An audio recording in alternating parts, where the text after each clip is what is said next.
1 is the loneliest number you'll ever do.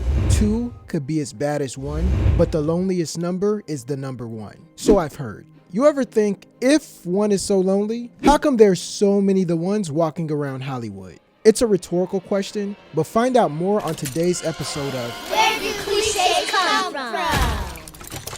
We'll be focusing on The Chosen One.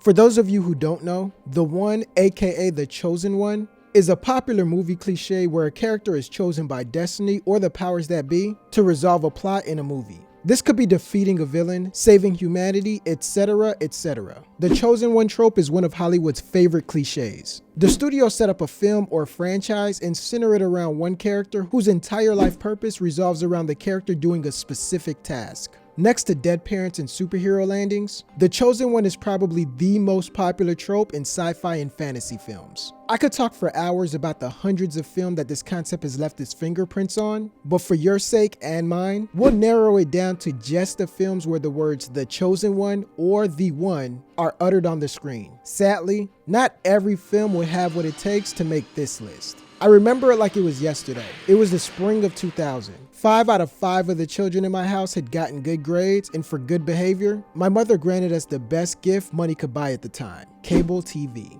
My cousin and I flipped to channel 98. HBO was showing Home Alone 3. It was trash. But after Home Alone 3, HBO showed this picture titled The Matrix. I kid you not, the film was revolutionary. The action sequences and high concepts would have a lasting impact on blockbusters till this day. In The Matrix, it's believed when you see the same cat twice, it means something. A deja vu is usually a glitch in the Matrix.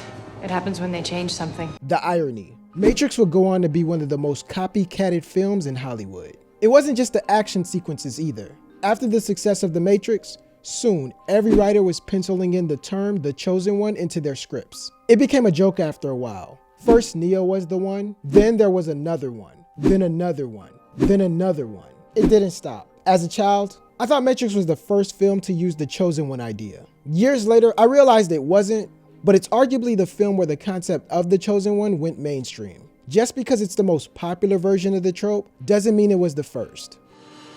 Time to go for a little ride. What we're gonna do right here is go back, way back into time. In 1931, America was slap dab in the middle of the Great Depression. Not only bankrupt when it came to finances, the country was bankrupt in ideas, and studios would usually outsource their ideas to entertain American audiences. The film Taboo, A Story of the South Seas, is based on an old island legend the writer heard while working on another project. The film is also America's first example of the Chosen One trope used in cinema. The film is about these two star-crossed lovers on the island of Bora Bora. Riri, the female lead, is chosen to be a sacred virgin woman on the island.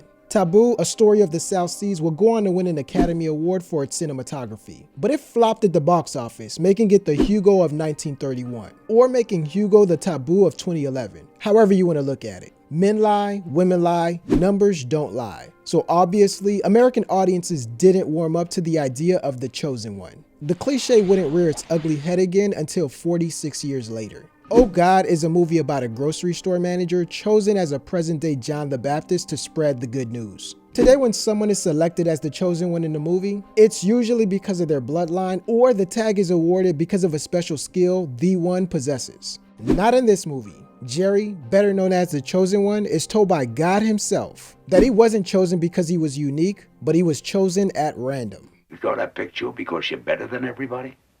I'm not? You're better than some, but not as good as others. But you crossed the bridge at the right time. In this universe, the only thing that made Jerry special was the fact that he wasn't special at all. Oh God would go on to become one of the highest grossing films of 1977 and received an Oscar nom for Best Adapted Screenplay. Personally, I think Oscars are overrated, but the only reason I bring up the Oscar recognition is because up to this point, the Chosen One trope had only been used in Oscar-worthy pictures. Something happened in the 80s. I can't put my finger on it, but from that point on, the concept has been used exclusively for blockbuster films, spoofs, sci-fi, and fantasy movies. It's easy to point the finger at the films of the 80s, but I think Oh God and films of the late 1970s set off a chain reaction. The late 1970s introduced the blockbuster. Not the company that got its butt handed to him by Netflix, but films that would shred box office records. Keep in mind, this is before streaming, before Blu-rays, before on-demand, before all of that. In the 70s, people will go to a theater and pay to see a movie. This is where it gets weird. If they liked the movie, they would pay to see it again. This part is important. In order for your movie to do well, you need to have likable characters that a moviegoer would pay to see more than once. And it's best that you focus the story on that character. The cheapest, for lack of a better synonym, way to do that is incorporate destiny and remind the audience of how special the character is over and over again. Star Wars did this with Luke. In fact, when you think of Chosen One characters, Luke is one of the first names that comes to mind. Surprisingly enough, the word chosen is said one time in the movie and it has nothing to do with any chosen ones. But I will admit, Star Wars influenced a lot of movies that do use the trope effectively. I believe Oh God had some influence on the upcoming films also. When it was all said and done, it finished its run as the 6th highest grossing film of 1977. There's no doubt in my mind that studios wanted to recreate that success story by applying what worked in Oh God to their films in the 80s. In other words, look out because more Chosen Ones are on the way.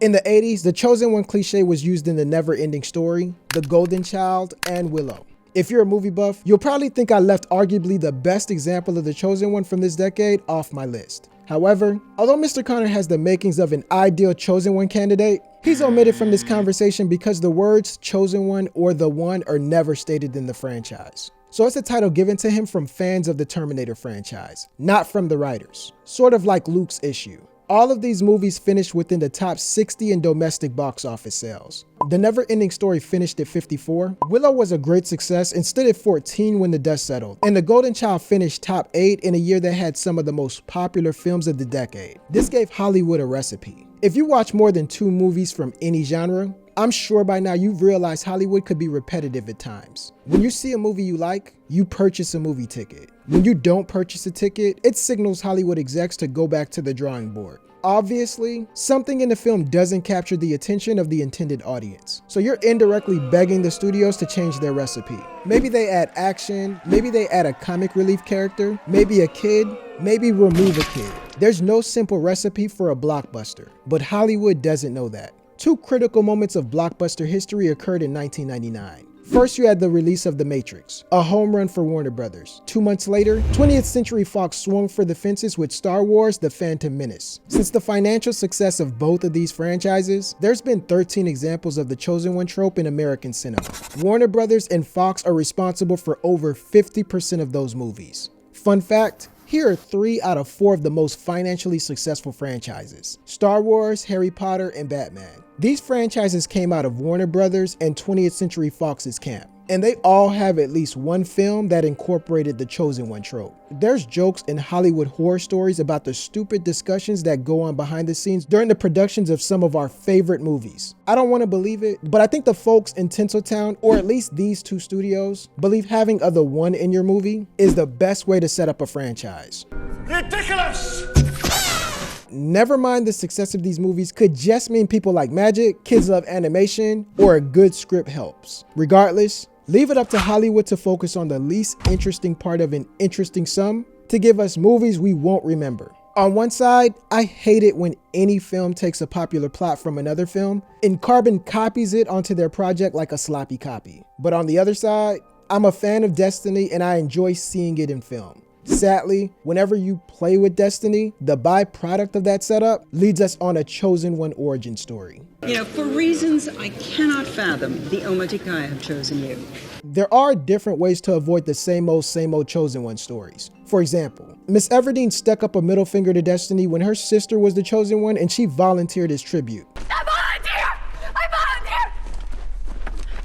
volunteer as tribute! Whether you like the movie or not, you gotta appreciate Lionsgate for not following the formula. There are too many Chosen Ones in the world today. It's tough for me to argue against it because for every Sorcerer's Apprentice, you get a Moana. The trope was born August 1st, 1931, and the Chosen One trope doesn't plan on dying anytime soon. If there's anything that genre has taught us, it's that sure, Chosen Ones are sometimes cool, but just because you tell the audience the main character is the Chosen One, it doesn't mean the audience will choose to watch it.